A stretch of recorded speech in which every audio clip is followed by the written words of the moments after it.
Attention listeners, this following program is run by an untrained professional with no credentials. All events talked about are allegedly real and may seem unsettling to some listeners.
This house is haunted.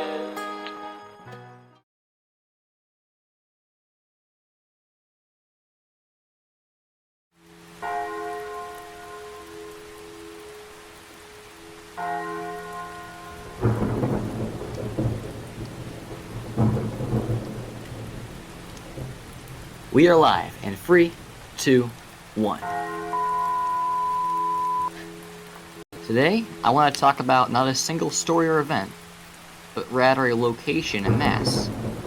If you're interested in going to some sort of haunted location this fall, I highly recommend going on one of those ghost tours at Edith Wharton's house in Lenox.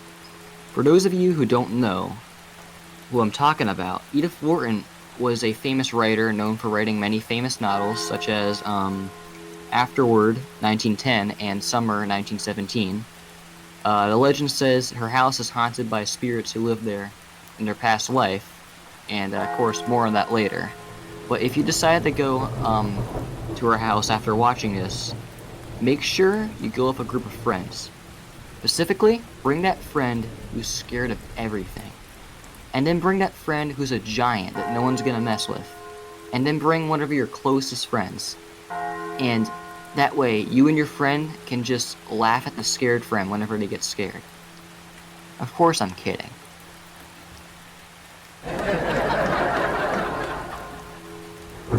Well, I guess what I'm trying to say is, when I went myself 3 years ago, I had a blast. And we learned a lot, not only about Edith and her stories, but also about the hauntings that supposedly take place in her mansion at night. Whether you believe in ghosts or not, or even if you don't like her books, I still think just about anybody can find enjoyment by going on one of her ghost tours at her mansion. It's still a fun, entertaining experience just to check out for some education.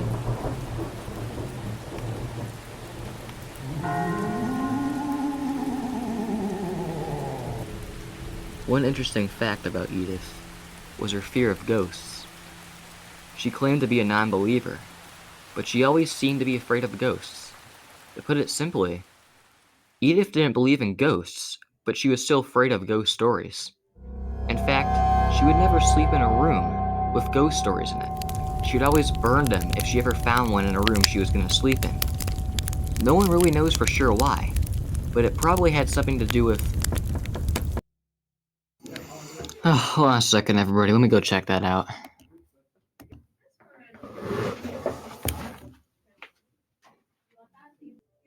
That's strange. There's nobody here.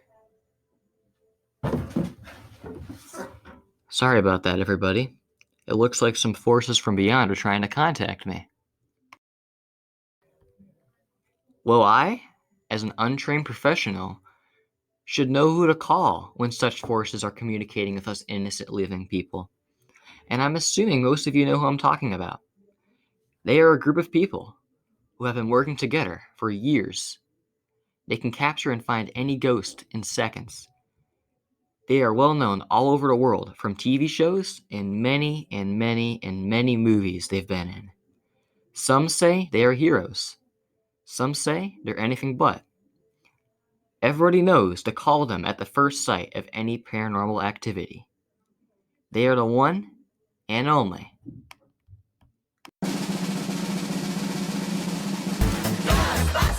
No, no, no, no, no, no, no, no, no, no, no, no. I'm not talking about them. I'm talking about the Ghost Hunters, the TV show. Oh, come on. I know they're not as cool as the Ghostbusters, but these guys are possibly one of the most influential icons in the art of modern ghost hunting, especially here in New England. With nearly 300 episodes made to date, they've basically investigated every well-known haunted location in the nation. In fact, in season 3 of the show, they did an investigation on Edith Wharton's mansion themselves. They found some pretty interesting evidence and information on supposed haunting that I've also personally experienced. I will also be talking about both of these topics later on, of course. I think I've rambled enough, and I believe it's time to start doing what I do best with these topics, and that is to break them down and explain the alleged hauntings that supposedly take place in this house. Edith Wharton's mansion, also known simply as the Mound, was built in 1902 by her husband. The house is over 16,000 square feet, and the property is surrounded by a large forest. On the property, you will find a lot of structures such as a large barn and her pet cemetery. Each structure on the property has their own story to them, along with a certain ghost that supposedly haunts that part of the property. The same thing can apply to the mansion. Each room sort of has a different haunting in it. Here's a list of some of the haunts that you can encounter in the tour.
I'll start with one of my personal favorite hauntings at the Mound, which is the barn.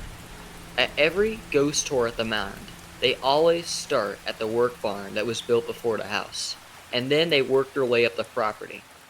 At the start of the tour, I specifically remember the tour guide was speaking to us in a really low, creepy voice, and in the back of my head, I was just waiting for him to suddenly raise his voice out of nowhere and scare the living daylights out of everybody. Fortunately, he never did anything like that, and I was pretty disappointed. But to be fair with you, I'm not getting paid $200.99 to judge the tour guide. I'm getting paid $0.00 to talk about the ghosts.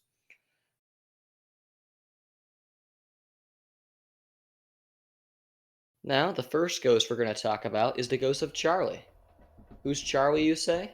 Well, Charlie is the one who used to watch the barn and secure it at night. Long story short, they say his spirit haunts the barn, and you can hear his footsteps and his voice sometimes. Some even say you can see his apparition walking around the barn doing his barn work. Now, This stuff is actually pretty common in hauntings. But what makes our friend Charlie stand out from the rest is this small story the tour guide told us about our good friend Charlie.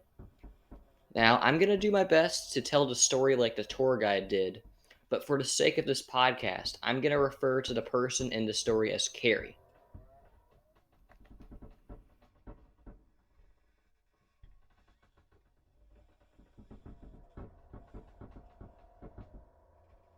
Once upon a time, there was an employee named Carrie who used to work the night shift.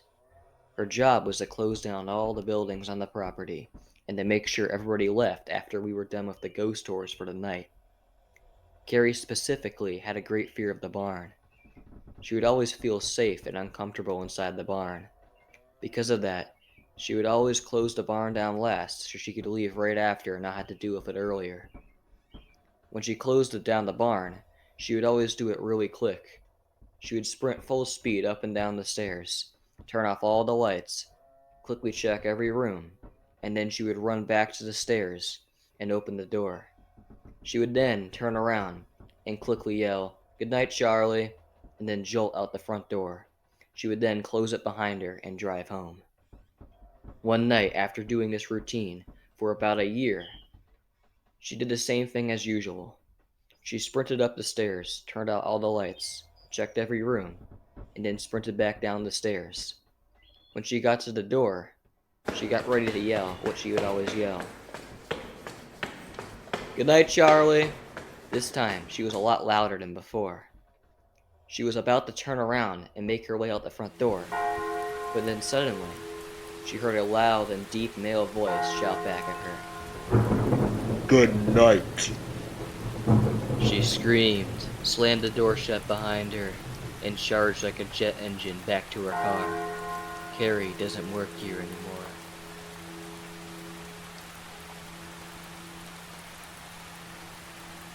This story is interesting to me because it just adds more questions than answers. Was Charlie just sick of hearing Carrie yell, or was he just trying to be polite?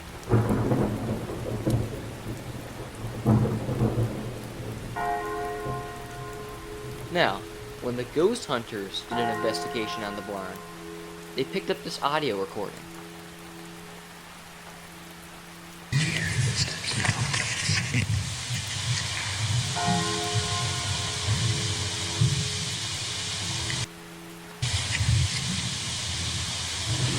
Oh, yeah. It was really odd because typically if somebody's walking on the floor, you can feel it through your shoe.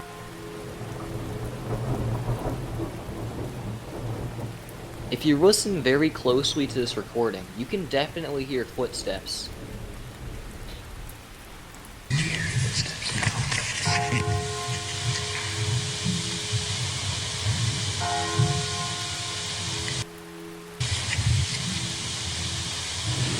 Oh, yeah. It was really odd because typically if somebody's walking on the floor, you can feel it through your shoe.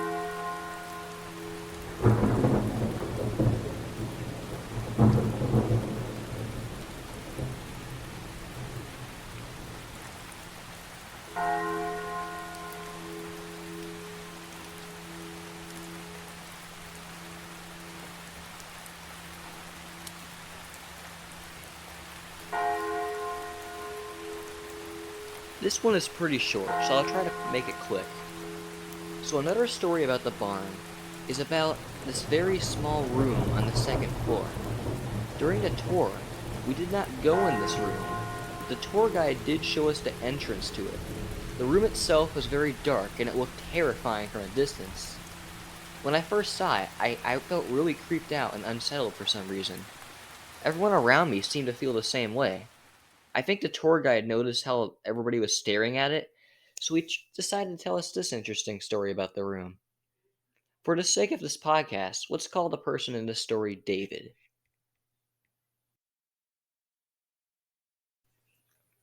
There once was an employee named David, who was always afraid of this room. He would do anything to avoid it during the tours. One day, he was left alone inside the barn during a tour.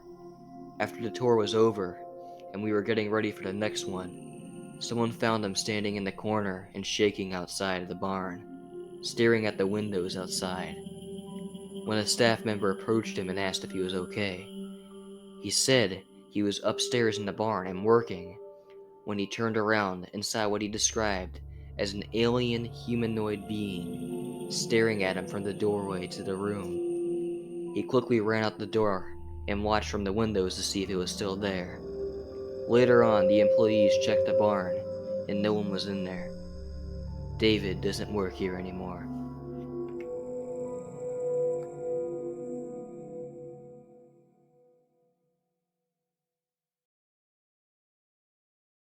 I don't have any evidence to back this story up, but I can say that room also gave me the creeps when I saw it, so I believe that part is true at least.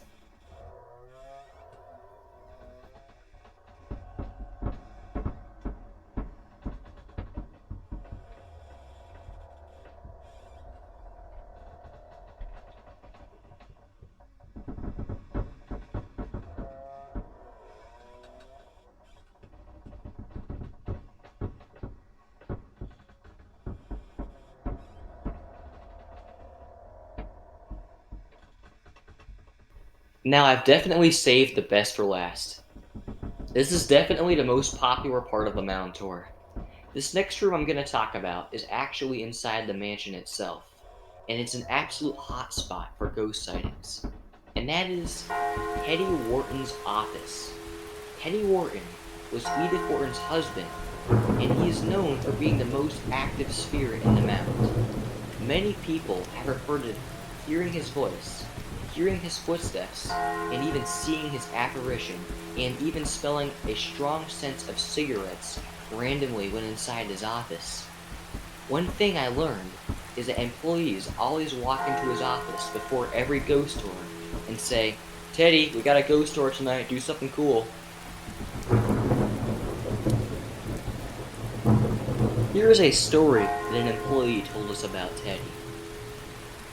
During a ghost tour, we walked into Teddy's office with the tour group, and immediately we smelt the stench of cigars.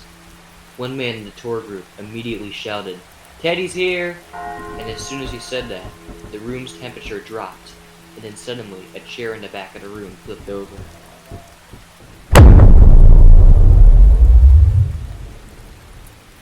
This is just one of the many encounters that have happened in this room, and I could go on, but I would be graduated by the time I'm done. In this case, I can say when I was in this room, I did get a really weird feeling from being in it, but I didn't really notice anything else. One interesting thing is this photo. This was taken a few years ago during a tour. If you look at the couch, it appears there's a shadow of a man sitting on the couch. I'm not 100% sure exactly what it could be, but some say it might be Teddy.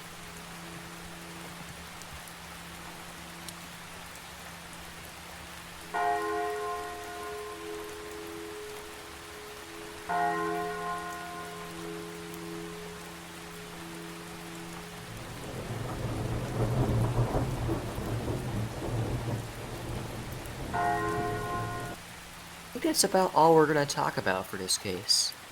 And I think it's the perfect time to rate this mystery on the brain dead scale. Here we go.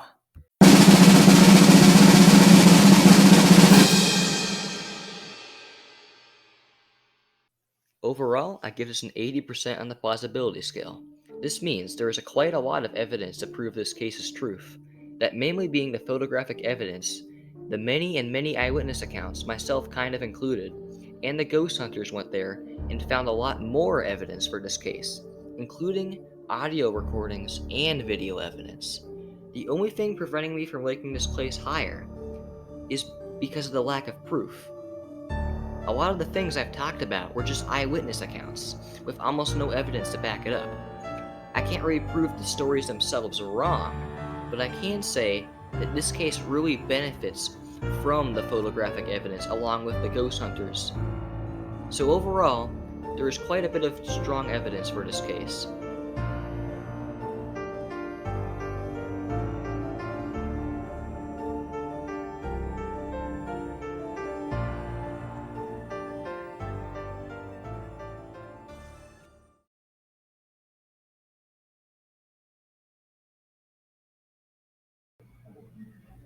This first story comes to us from the heart of Dover, Massachusetts, a town about 20 miles to the west of Boston.